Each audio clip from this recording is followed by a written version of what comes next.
ಮೂಷಿಕ ವಾಹನ ಮೋದಕ ಹಸ್ತ ಗಣೇಶ ಕಾಲಭೈರವರ ಜೊತೆಗೆ ಇಲ್ಲಿ ವಿರಾಜಮಾನ. ದೊಡ್ಡ ಗಂಟೆ ಗಣಪತಿಯವರ ಹಿಂದೆ ಕಾಣ್ಬೋದು ನೀವು. ಇದು ಗಣಪತಿ ಇರುವಂತಹ ಸ್ಥಳ. ಅಂದರೆ ಗಣಪತಿಯ ಹಿಂದೆನೇ ಒಂದು ದೊಡ್ಡ ಗಂಟೆ ಕಾಲಭೈರವರ ದೇವಾಲಯದ ಮುಂದೆ ನೀವು ನೋಡ್ತಾ ಇದ್ದೀರಾ. ಕಾಲಭೈರವರ ಒಂದು ದೇವಸ್ಥಾನದ ವಾತಾವರಣ. ಜನ ಕಿಕ್ಕಿರಿದು ಬರ್ತಾ ಇದ್ದಾರೆ, ತುಂಬಿದ್ದಾರೆ, ಹೋಗ್ತಾ ಇದ್ದಾರೆ.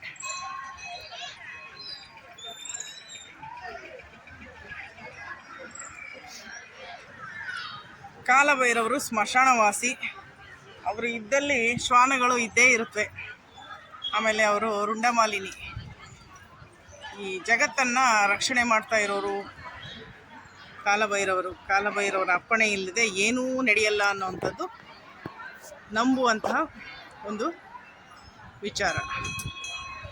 ಕಾಲಭೈರವರ ಸಾನ್ನಿಧ್ಯದಲ್ಲಿ ಕಲಾಧ್ಯಾನ.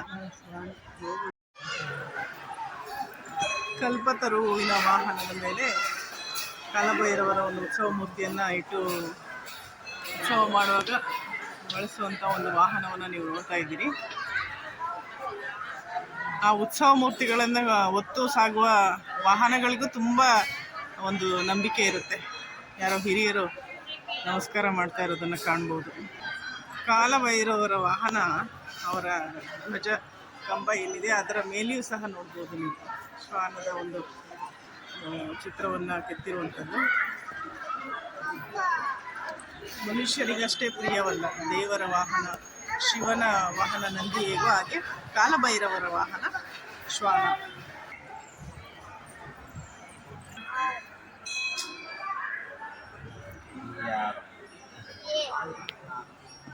ಗಣಪತಿ ಮೊದಲುಗೊಂಡು 63 ಜನ ಸಾಧು ಸಂತರು, ಶಿವನ ಕಾಲಭೈರವರ ಆರಾಧಕರನ್ನ ಇಲ್ಲಿ ಅವರ ಮೂರ್ತಿಗಳನ್ನ ಕಾಣ್ತಾ ಇದ್ದೀರಿ.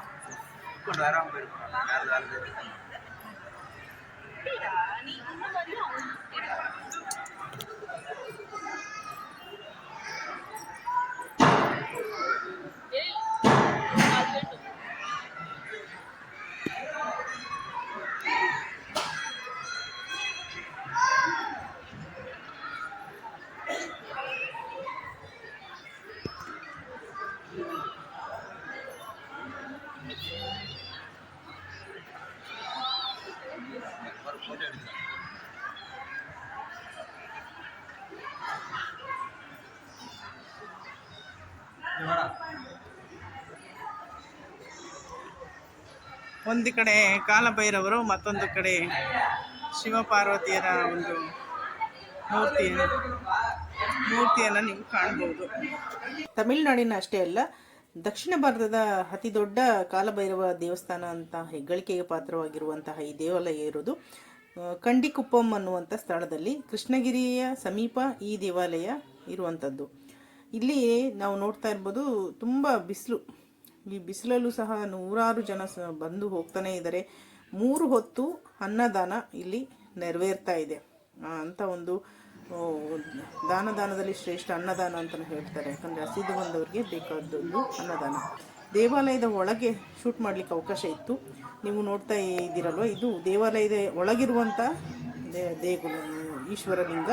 ಇಲ್ಲಿ ಯಾರು ಬೇಕಾದರೂ ಅಭಿಷೇಕವನ್ನು ನೆರವೇರಿಸಬಹುದಾಗಿರುತ್ತೆ. ಹಾಗೂ ದೇವರು, ಈ ಮೂಲ ದೇವರಿಂದ ನೀವು ಇಲ್ಲಿ ಉಯ್ಯಾಲೆಯಲ್ಲಿರುವಂತಹ ಉತ್ಸವ ಮೂರ್ತಿ, ನೀವು ಇಲ್ಲಿ ಅಮ್ಮನವರು, ಪಾರ್ವತಿ ಅಮ್ಮನವರ ಒಂದು ಮೂರ್ತಿಯನ್ನು ನಾವು ಗಮನಿಸಿದ್ರೆ ತುಟಿ ಬಿಚ್ಚಿ ನಗುವಂತಹ ತಾಯಿಯ ಒಂದು ಇದು ತುಂಬಾ ಖುಷಿ ಕೊಡುತ್ತೆ. ಇಲ್ಲಿ ದೇವಾಲಯದ ಪಕ್ಕದಲ್ಲಿ ಮೂಷಿಕ ವಾಹನ ಮೋದಕ ಹಸ್ತ ಗಣಪತಿಯ ಒಂದು ಮತ್ತೊಂದು ದೇವಾಲಯವನ್ನು ನೀವು ಕಾಣ್ಬೋದು. ದೇವಾಲಯದ ಸುತ್ತ ನಿಂತ್ಕೊಂಡು ನೋಡಿದ್ರೆ ಈ ಎಲ್ಲ ದೃಶ್ಯಗಳು ನಮಗೆ ಕಾಣಿಸುತ್ತೆ. ಪಕ್ಕದಲ್ಲೇ ಕಾಲಭೈರವರು ನಿಂತಿರುವಂತಹ ದೇವಸ್ಥಾನ. ತುಂಬ ವಿಭಿನ್ನವಾದ ಆರ್ಟ್ ಆ್ಯಂಡ್ ಆರ್ಕಿಟೆಕ್ಚರ್ನ ಇಲ್ಲಿ ಬಳಸಿಕೊಳ್ಳಲಾಗಿದೆ. ಹಸಿರು ಸಹ ಸಾಕಷ್ಟು ಇದೆ ಅಲ್ಲಿ. ಇವರು ಶನಿ ಮಹಾತ್ಮ ದೇವಸ್ಥಾನ, ಗೋಡೆಗಳಿಲ್ಲದ ಶನಿ ಮಹಾತ್ಮ ದೇವಸ್ಥಾನ. ಅಲ್ಲಿ ಒಂದಷ್ಟು ಕರ್ಪೂರ ಉರಿತಾ ಇತ್ತು, ದೀಪಗಳು. ಈ ಒಂದು ಸ್ಥಳದಲ್ಲಿ ಅವರ ಇದು ಏನು ವಾಹನಗಳನ್ನು ನೋಡ್ಬೋದು. ನವಿಲು, ಆನೆ, ಹಂಸ, ಸಿಂಹ, ಶ್ವಾನ, ಗರುಡ, ಇಂತೆಲ್ಲ ಒಂದು ವಾಹನಗಳನ್ನು ಅವರು ಉತ್ಸವದ ಸಂದರ್ಭಗಳಲ್ಲಿ ಬಳಸ್ಕೊಳ್ತಾರೆ. ಇವರು ಈ ದೇವಾಲಯದ ಮೂಲ ಕರ್ತೃಗಳಾಗಿದ್ದಾರೆ. ಸಿಂಹ ಮತ್ತು ಹಸು, ಕಲ್ಪತರು, ಗೋಮಾತೆ, ಭಾಳ ವಿಶೇಷವಾಗಿ ನಂದಿನಿ ಅಂತಲೂ ಹೇಳ್ತಾರೆ. ಭಾಳ ವಿಶೇಷವಾದಂತಹ ಗೋಮಾತೆ. ಇದು ದೇವಾಲಯ ಎಂದಿನಿಂದ ಬರುವಾಗ ಕಾಣುವಂಥ ದೃಶ್ಯ.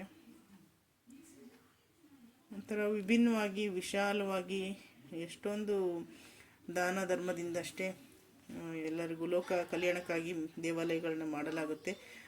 ಮನಸ್ಫೂರ್ತಿಯಾಗಿ ಒಂದು ಪ್ರಾರ್ಥನೆಯನ್ನು ಮಾಡಲಿಕ್ಕೋಸ್ಕರ ದೇವಾಲಯಗಳನ್ನ ಮಾಡಲಾಗುತ್ತೆ. ಇಲ್ಲಿ ಮುರುಗರು, ವೇಲಾಯುಧ ಮುರುಗ, ತಮಿಳ್ ದೈವ ನೋಡಿ ಎಷ್ಟು ಅದ್ಭುತವಾಗಿ ಸುನಗುತ್ತಾ ನಿಂತಿದ್ದಾರೆ. ಪೇಟ ತೊಟ್ಕೊಂಡು, ಪಂಚೆ ಉಟ್ಕೊಂಡು ಎಷ್ಟು ಸುಂದರವಾಗಿ ಕಂಗೊಳಿಸ್ತಾ ಇದ್ದಾರೆ ಅಂದರೆ ನೋಡೋಕ್ಕೆ ಒಂದು ಚಂದ. ಮುರುಗರ ಆಶೀರ್ವಾದವನ್ನು ತಗೊಂಡು ನಾವು ಮುನ್ನಡೆದಾಗ ಇದೆಲ್ಲ ವಾಹನಗಳು ಅವರ ಮೂಲ ದೇವರನ್ನು ಇಲ್ಲಿ ನೋಡ್ತಾ ಇದ್ದೀರಾ. ಕಾಲಭೈರವ ದೇವಸ್ಥಾನದ ಮೂಲ ಶಿವನನ್ನು ನೀವು ನೋಡ್ತಾ ಇದ್ದೀರಾ.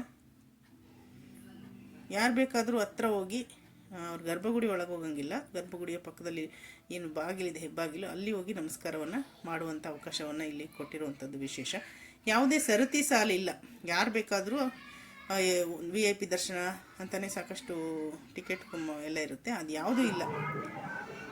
ಇಲ್ಲಿ ಮುರುಗರ ದಂಪತಿಯ ಅಂದರೆ ಇಬ್ಬರ ಪತ್ನಿಯರೊಳಗೆ ಮುರುಗರನ್ನು ಕಾಣ್ಬೋದು. ಇವರು ದೇವಾಲಯದ ಮುಂದೆ ಇರುವಂತಹ ಬಸವ, ಇವರು ದೀಪವನ್ನು ಹಿಡಿದಿರುವಂತಹ ದೀಪದಾರಿಗಳು. ಅವರ ಕಾಲ್ಗೆಜ್ಜೆಯು ಸಹ ಎಷ್ಟು ಚೆನ್ನಾಗಿ ಕಡ್ದಿರುವಂಥದ್ದು. ನಿಜಕ್ಕೂ ಒಂದು ಹೆಣ್ಣನ್ನು ಹೇಗೆ ನಾವು ಇದೆಲ್ಲ ಯತಿಗಳು ದೇವಾಲಯದ ಮುಂದೆ ಎರಡೂ ಬದಿಯಲ್ಲೂ ಸಹ ಯತಿಗಳು ಇರುವಂಥದ್ದು. ದೇವಾಲಯದ ಮುಂದೆ ಇರುವಂತಹ ಬಸವನ ಕಿವಿಗೆ ನಮ್ಮ ಕಷ್ಟ ಹೇಳಿದ್ರೆ ತೀರುತ್ತೆ ಅನ್ನುವಂಥದ್ದು ಕೆಲವರ ನಂಬಿಕೆ. ಕಿಕ್ಕಿರಿದ ದೇವಸ್ಥಾನ, ಸಖತ್ತು ಸುಡು ಬಿಸಿಲು. ನಾವು ಅಲ್ಲಿಂದ ಮುಂದೆ ಅನೇಕ ದೇವಾಲಯಗಳನ್ನ ನೋಡಿದ್ವಿ. ಇವರು ಕಾಲಭೈರವರು ನೋಡಿ, ಅವರ ವಾಹನ ಜೊತೆಗೆ ಇದ್ದಾರೆ. ಅವರು ಕಾಲಭೈರವರನ್ನು ನೋಡಿಕೊಂಡು ಅಲ್ಲಿಂದ ಮುಂದೆ ನಾವು ಬೇರೆ ಬೇರೆ ಒಂದು ಇದನ್ನು ನೋಡೋಕ್ಕೆ ಹೋದ್ವಿ. ಆರ್ಟ್ ಆ್ಯಂಡ್ ಆರ್ಕಿಟೆಕ್ಚರ್ ಮಾತ್ರ ಬಹಳ ಚೆನ್ನಾಗಿ ಮಾಡಿದ್ದಾರೆ. ಪ್ರತಿಯೊಂದು ಕಂಬದಲ್ಲೂ ಸಹ ಮೇಲ್ಗಡೆ ಮೇಲ್ಛಾವಣಿ ಓಪನ್ನು, ಅನೇಕ ಕಂಬಗಳು, ಸುಮಾರು ಕಂಬಗಳಿದೆ. ದೇವಸ್ಥಾನದ ಸುತ್ತಮುತ್ತ ತುಂಬ ಕಂಬಗಳು ನೋಡಿ. ಹೀಗೆ ನರ್ತಕಿಯರು, ಅವರ ಒಂದು ಕಾವಲುಗಾರರು ಎಲ್ಲರೂ ಒಂದೊಂದು ಕಂಬದಲ್ಲಿಯೂ ಒಂದೊಂದು ವಿಶೇಷ ಅನ್ನೋ ರೀತಿಯಲ್ಲಿ ಭಾಳ ಚೆನ್ನಾಗಿ ಮಾಡಿರುವಂಥದ್ದನ್ನ ನಾವು ಕಾಣ್ಬೋದಾಗಿದೆ. ಭಾಳ ವಿಶೇಷವಾದಂತಹ ದೇವಸ್ಥಾನ. ದರ್ಶನ ಮಾಡಿ ಒಂದು ಪುಣ್ಯವನ್ನು ಪಡೆದುಕೊಳ್ಳುವಂಥದ್ರ ಜೊತೆಗೆ ಇಲ್ಲಿ ಇರುವಂತಹ ಕಲೆ ಮತ್ತು ವಾಸ್ತುಶಿಲ್ಪವನ್ನು ಸಹ ಕಣ್ತುಂಬಿಕೊಳ್ಳುವಂತಹ ಸುಯೋಗ ನಮ್ಮದಾಗುತ್ತೆ. ಏಕೆಂದರೆ ಪ್ರತಿಯೊಂದು ಕಂಬದಲ್ಲೂ ವಿಶೇಷವಾದಂತಹ ಒಂದು ಕ್ರಾಫ್ಟಿಂಗ್ನ ಮಾಡಿದ್ದಾರೆ. ಎಂದೋ ಮುಗಿದೋಯ್ತು ಹೊಯ್ಸಳರ ಕಾಲ, ಚೋಳರ ಕಾಲ ಅಂತ ನಾವು ಅಂದ್ಕೊಳ್ಳೋ ಹಾಗಿಲ್ಲ. ಅದು ಬಹುಶಃ ಜೀವಂತವಾಗಿದೆ. ಭಾರತೀಯ ಕಲೆ, ವಾಸ್ತುಶಿಲ್ಪ ಅಂದರೆ ಅದು ಇಂತಹ ದೇವಾಲಯಗಳಲ್ಲಿ ಅನಿಸುತ್ತೆ. ಈಗ ನೋಡ್ತಾ ಇರುವಂಥದ್ದು ಅಲ್ಲಿರುವಂತಹ ಒಂದು ಕೊಂಡ, ಅಲ್ಲಿನ ನೀರನ್ನು ಸಹ ಪ್ರೋಕ್ಷಣೆ ಮಾಡ್ಕೊಳ್ತಾ ಇದ್ರು ಕೆಲವರು ಭಕ್ತರು. ಅನೇಕ ಅಲ್ಲಿ ಬೇವಿನ ಮರ ಮತ್ತು ತುಂಬ ಹಿಂದೂಗಳು ಬಿಲೀವ್ ಮಾಡುವಂಥ ವಿಶೇಷ ಮರಗಳು ಒಂದಿತ್ತು. ನಾಗದೇವತೆ ಜೋಡಿಯಾಗಿ ಪ್ರತಿಷ್ಠಾಪನೆ ಆಗಿರುವಂಥದ್ದು. ಇಲ್ಲಿರುವಂತಹ ಬೇವಿನ ಮರಕ್ಕೆ ಅನೇಕ ತೊಟ್ಟಿಲುಗಳನ್ನು ಕಟ್ಟಿರುವಂಥದ್ದು. ಬಹುಶಃ ಮಕ್ಕಳ ಭಾಗ್ಯವನ್ನು ಪಡೆಯುವಂತಹ ದಂಪತಿಗಳು ಇಲ್ಲಿ ಬಂದು ಈ ರೀತಿ ನಿಂತ್ಕೊಳ್ತಾ ಇದ್ದಿರಬಹುದು. ಅಲ್ಲಿಂದ ಮುಂದೆ ನಾವು ರುದ್ರಾಕ್ಷಿಯಲ್ಲಿ ಒಂದು ಮಂಟಪದ ರೀತಿಯಲ್ಲಿ ಮಾಡಿರುವಂಥ ಒಂದು ದೃಶ್ಯವನ್ನು ಕಂಡ್ವಿ.